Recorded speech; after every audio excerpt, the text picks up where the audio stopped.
Salutations and welcome to Glitch Bottle, where we uncork the uncommon in magic, mysticism, and the generally misunderstood. And in today's video, we will be polishing our shields to a shimmer and defending one of the most maligned and unjustifiably prejudiced entities in today's world, demons. Yes, indeed, mainstream culture and religion have put a watered-down crucifix to the head of these extremely powerful, consciousness-expanding denizens, threatening to forever either have people associate them with horrible emo death metal albums or under-budgeted slasher films, while any legitimate attempt to understand these creatures and their relationship to humankind's own evolution will be met with mockery or worse, simply forgotten by the mainstream. So, for this video, in defense of demons, I'm going to assume that you are at least somewhat familiar with the basics about Western ritualistic magic and the Grimoires and other texts that support what is known as Solomonic magic. And don't worry if you're not too familiar, a basic explanation, as I see it, is as follows. Grimoires are books of magic that were found throughout history, but are most popularly referenced as books in the Middle Ages detailing how to summon, bind, and control infernal spirits, or also alternatively used to commune with angels. And so I'm sure we've all seen some pretty bad movies, Hollywood movies, that reference, summonings or infernal devil packs. And these Hollywood films are generally horrible attempts at an actual process or detailing a process of Western magic and Western shamanism. And so again, this is a very broad stroke definition, and if you'd like some good books to check out on the subject, I definitely check out the links below in the video description. And so what follows in defense of demons is my own attempt to raise some very broad stroke, very basic points about magic in general and the so-called demonic in particular. I'm using quotation marks since you can't see me. And this video hopes to rebuff three main erroneous assumptions that people raise about demons and magic in general. And magic haters wrongly assume, effectively, three main things. Assumption number one, they say that demons are inherently evil. Well, the response to this is not at all. I mean, if you look at the Greek language, even the word itself, demon or daimon, is similar to the Latin word genius in that it actually refers to some kind of external inspiration coming upon someone, infringing on someone's consciousness. For instance, one interpretation of, say, reading Homer's The Iliad is that the ancient Greek people, whenever they were, say, having a sudden thought of love or of hate, it was thought that gods and goddesses were descending from Mount Olympus and conveying information to them. And there's a famous scene, for instance, when the great warrior Achilles, I'm sure we're all thinking of Troy and Brad Pitt, but Achilles is possessed by rage in a certain passage, and he is unsheathing his sword to kill when suddenly the goddess Athena descends and restrains him. So Achilles had an intent, and some other force came upon Achilles to restrain his action. Now, under the light of the demon or the daimon, this could be seen either as a goddess interacting with a mortal or some other power or daimon or thoughts restraining someone from acting rash. And so I'm sure we've all been there in life in certain situations where we're thinking one thing and then all of a sudden something comes upon us and our consciousness, our thought processes are changed. We can also see evidence of this daimon in the works of Plato, of course, as Plato constantly echoed thoughts about having some kind of outside influence that guides one to higher states of thought. So that's another piece of evidence or suggestion about the influence, true influence, and meaning of the word daimon. So at this point, I mean, if one contends that Plato is evil, that's totally up to you, but perhaps maybe you need to take a nap, read a book, or fly a kite, as the expression goes. But let's take a look also at well-known figures in Western religious tradition. Well-known figures from Jewish, Islamic, and Christian traditions actually saw demons or these external spirits not as inherently satanic, messengers of Shaitan, but actually ways, pathways to either better themselves, better their people, or, and this is one for all of the religious people out there who are watching, they used interactions with spirits to glorify God, not to blaspheme God. So if that's the case, if, as we're going to set out to prove and suggest, that demons are these external pathways to expand consciousness and glorify the divine, then why are demons hated today? And how did that word itself, daimon, go from an external inspiration to evil packs with soulless creatures bathed in fire and blood in a bottle and midnight and the witching hour and all of that stuff? Well, why don't we take a look at some subject matter written on this very topic? Well-known scholars of magic and authors, Stephen Skinner and David Rankin, weigh in on this very change, this very transmutation from good to bad for later European traditions. In their book, The Goetia of Dr. Rudd, they contend that it's only with the advent of Christianity that magic begins to be seen as something derived from the devil rather than as an art used to control demons for the benefit of the magus and mankind. They also say that throughout the next millennium, there were many instances of magicians working with angels and using the holy names of God to bind demons to achieve their ends, but the church was determined to set its face against the very techniques that its founder, Jesus, had probably used to attract the first converts. That's right, ladies and gentlemen. Jesus Christ was known back then, in part historically, as a well-known exorcist among the residents of the communities that he ministered to, and by no means was Jesus the only person on scene who engaged with these entities. And that leads us to the second assertion that haters bring up. Haters will say, well, okay, so yeah, religious authorities made the call that demons are bad, but still, I mean, come on. Any holy or devout person tries to avoid demons at all costs. And Jesus could do it. Yes, he did it, but he was unique. He was the Son of God, so he could do those things. But others should and have avoided interactions with spirits at all costs. That's what they say, but whoa, okay, let's stop that misconception right there. And this was actually a bit of a shock to me at first, but the more I thought about it and the more I read, the more it made sense. And so I hope that people studying the Old and New Testaments will look into this as well. But the second point is this. Biblical figures engaged with spirits on a regular basis and used other demons or spirits to control lesser ones for the betterment of the community or their people, not for furthering their own darkly evil or completely dark ends to glorify Shaitan, Satan, Lucifer, whichever term you'd like to use in the very bipolar Christian glossary. And so since we just referenced Jesus a moment ago, let's stick with the Anointed One for a little longer.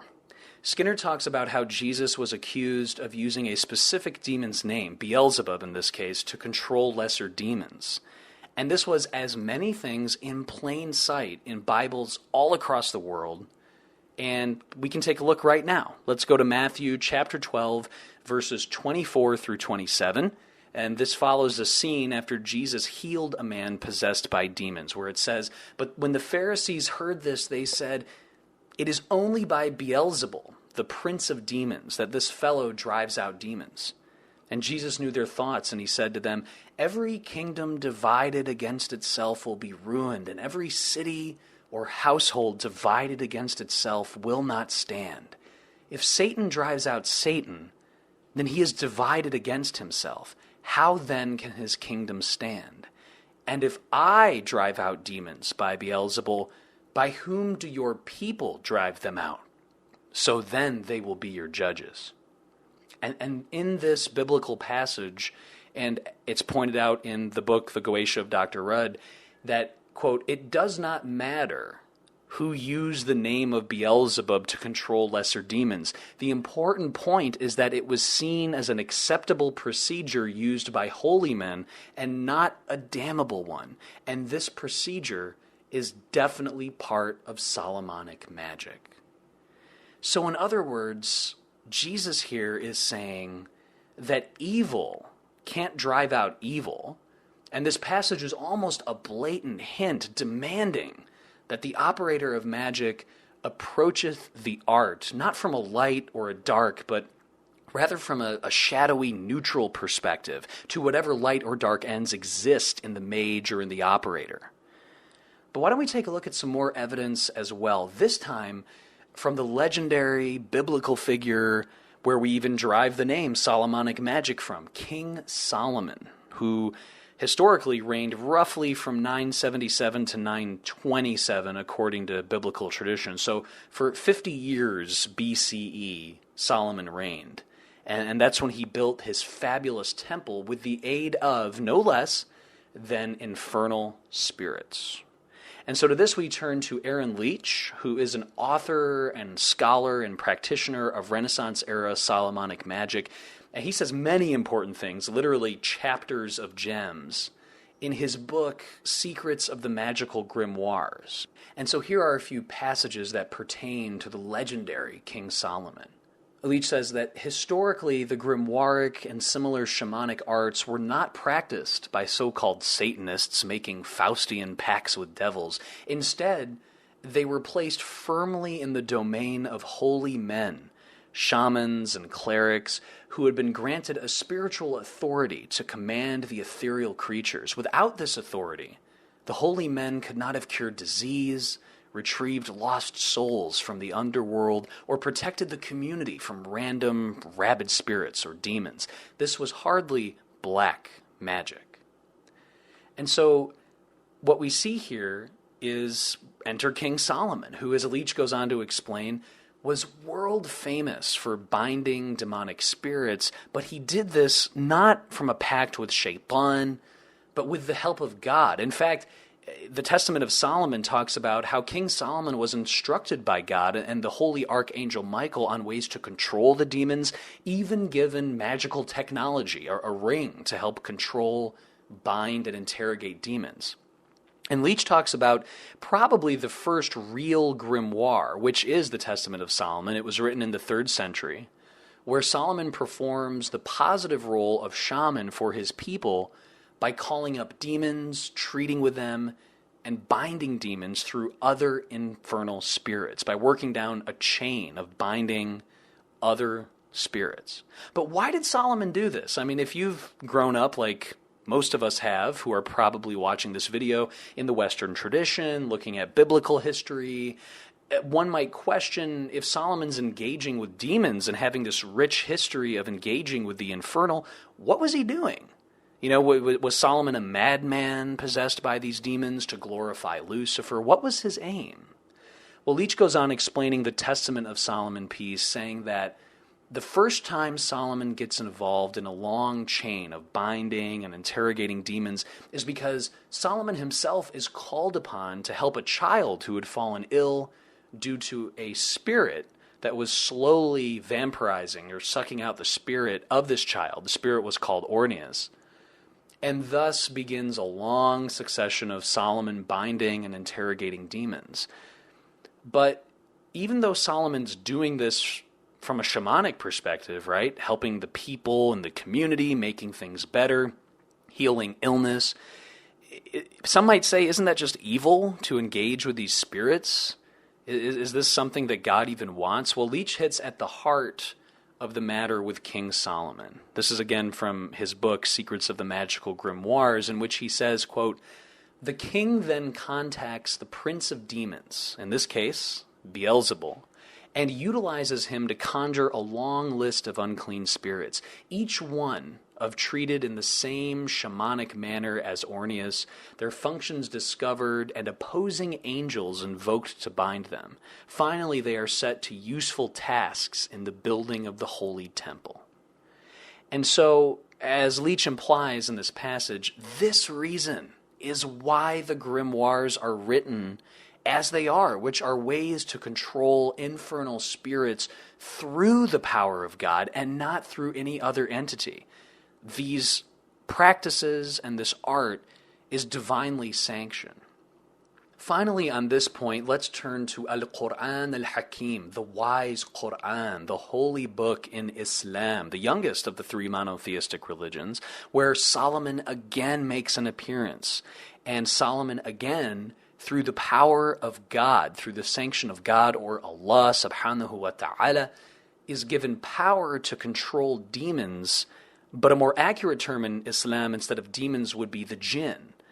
This is where the word genie comes from. These were beings of smokeless fire that it is believed today exist on a separate parallel plane of existence alongside humankind. And so here's a passage from the Quran. This is Surah 34, or Surah As-Saba, or the Surah, or the chapter of Sheba. This is 34, verse 13.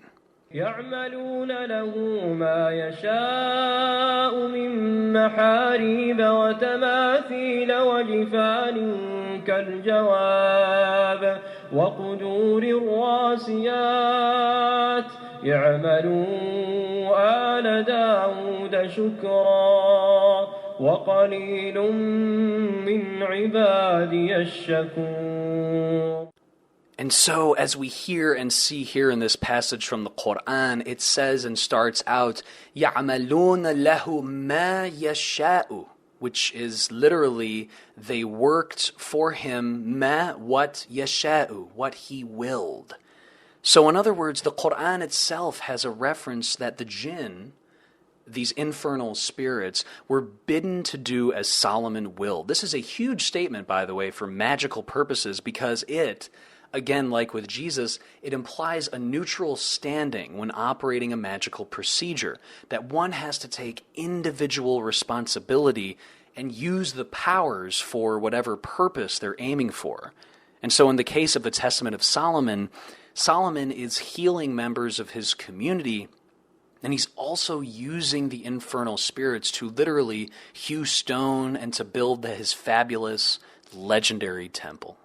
And so that leads us to the third and final point in the defense of demons. This is the last fig leaf, so to speak, that most anti-magic or demonic engagement people will say. They'll say, okay, fine, all right, maybe holy people deal with magic. But that's only because they could contain the evil.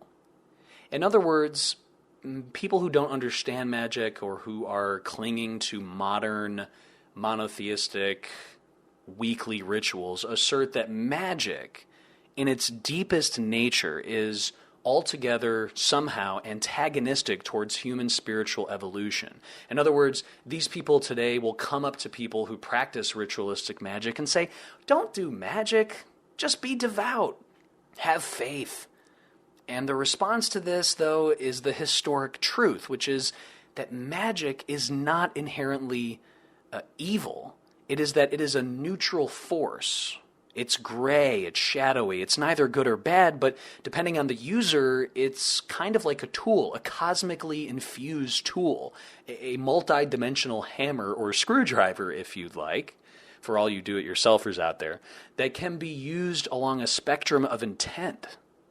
So to prove this point that magic is neither light nor dark but gray, and it depends on the user, let's go back to Jesus for some more evidence in Holy Scripture.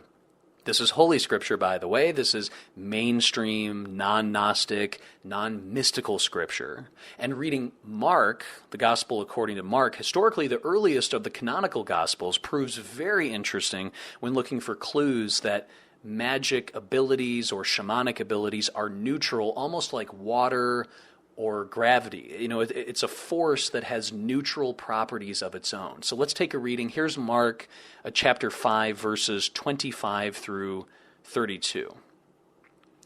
And a woman was there who had been subject to bleeding for 12 years. She had suffered a great deal under the care of many doctors and had spent all she had, yet instead of getting better, she grew worse.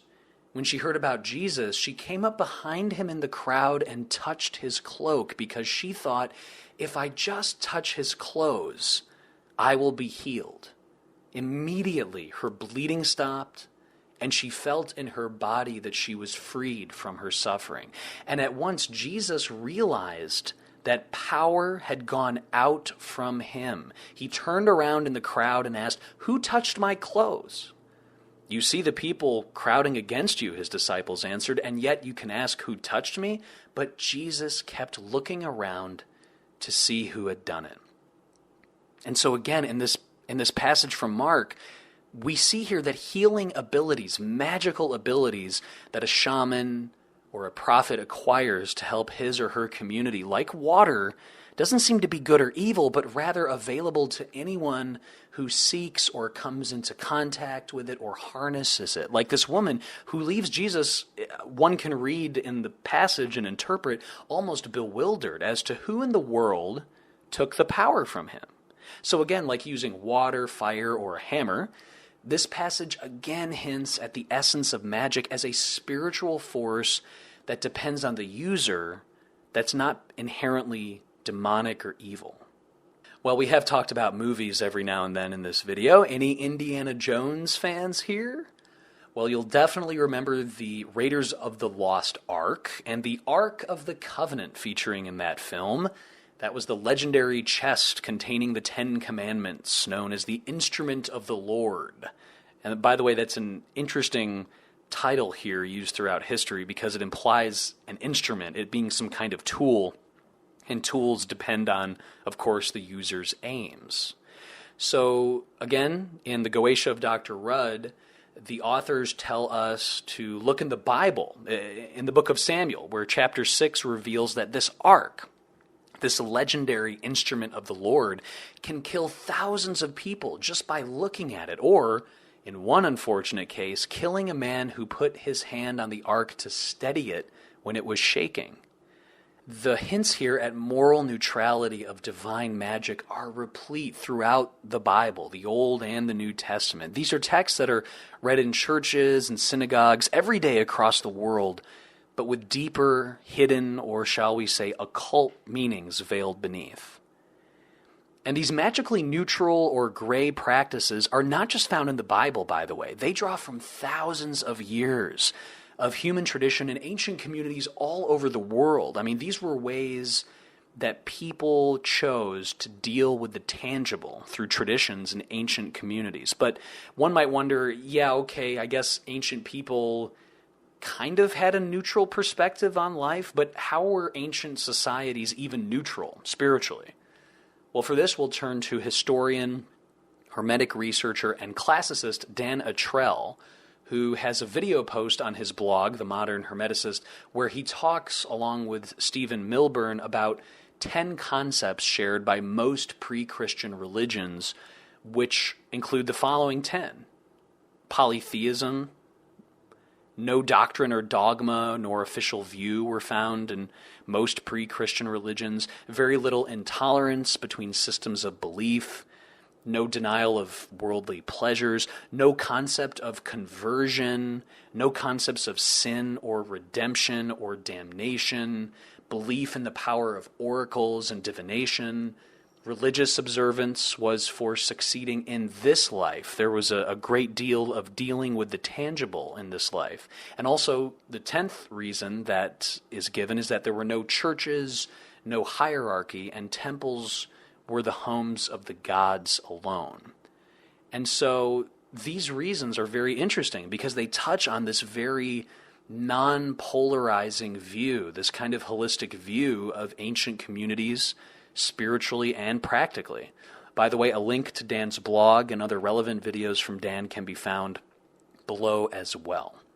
And so before we conclude this defense of demons in the modern world, let's turn back to the Middle Ages, to one of the most popular grimoire books in existence, the Lesser Key of Solomon. This is a very popular grimoire as it contains methods for calling up infernal spirits, for binding them, the tools that are used to contain the spirits, etc. But an interesting preface is in the Lesser Key, before the section on demonic summoning called the Goetia, where we find the following passage under a section called, literally, the definition of magic, where it says, quote, "This noble science often degenerateth from natural, becometh diabolical, and from true philosophy turneth into nigromancy, the which is wholly to be charged upon its followers, who, abusing or not being capable of that high and mystical knowledge, do immediately hearken unto the temptations of Satan, and are misled by him into the study of the black art. Hence it is that magic lieth under disgrace, and they who seek after it are vulgarly esteemed sorcerers. So yet again, we find not only personal responsibility, like using a tool, such as like using fire, water, or a hammer, we also find an emphasis on the mage, him or herself, the operator of the magic, as being the determining factor of whether an operation is good or bad, even though those terms are themselves very constraining and polarizing. So this defense of infernal spirits is not meant to be incredibly in-depth. It is a very broad-stroke video about the essence of engaging with spiritual forces in Western tradition. And this video does have a conclusion, by the way, and here it is. Just to wrap up, at its best, modern mainstream Christianity and Judaism, from a magical perspective, are extremely watered-down versions of techniques and introspective traditions practiced hundreds and thousands of years ago. The Islamic branch of Sufism has many positive aspects, like engaging in direct trance-like experience, remembrance, and the love of God. And that trance-like state, by the way, is essential to performing rituals, but that's a whole nother video. But at its best, in general today, mainstream religion serves billions of people as a whitewashed, smiley-faced artifice that stresses congregants to do good things, to live a good life, to avoid anything and everything demonic, to listen to the preachers, and if you do all that, in return you'll be promised to eventually, maybe, gain favor and access with the divine. That's at its best. But at its worst, this kind of sheep-like thinking is both psychologically and spiritually disingenuous, because by denying the mystical, let's face it, hidden or occult-based practices of confronting a range of light and dark, mental and ethereal forces, by essentially refusing to plunge or even dip a toe into the fantastic pool of mingled spiritual shadow that soaked the consciousnesses of Jesus, Solomon, Simon, and an uncounted range of apprentices and seekers, to towel off and deny even a drop of that introspection to touch your everyday experience is to deny a key essence of their teachings. And if they're still not convinced, well, here's the best part of any commentator or YouTube video or article that you may question. The best piece of advice is this: don't believe me. You heard right. Don't take my word or anyone else's word. Try it for yourself. Know thyself, as the saying goes. And as the psychonautic explorer and philosopher Terence McKenna states, the felt presence of direct experience, your own individual experience, is the best arbiter of truth. This video means nothing. It's really all about your thoughts, your bedroom, your dreamscapes, your trees swaying in the backyard, your internal mental circuits, your spiritual perception, free from the shackles of dogma or from weekly rituals of going here and saying this and experiencing life in a very mundane way. That is what passes your gut check of what's true. And only you can deem it so. That's the beautiful control that you have. And that's what Western, shamanic, mystical Solomonic practices offer. They offer a gateway to your own introspection and a way to elevate your mental and spiritual energy as you define it to higher powers that keep our universe humming. The rabbit hole looms large before you, and the mental spirals of Solomon's staircases sing stony hymns down to the golden floors of your mind. And these Western shamanic techniques flicker quietly right beside you as a lantern on your journey. I hope you choose to pick up that lantern and take that first step. Thanks for listening to Glitch Bottle. You can check us out on Twitter and a blog spot below, and many more videos to come. Keep the light.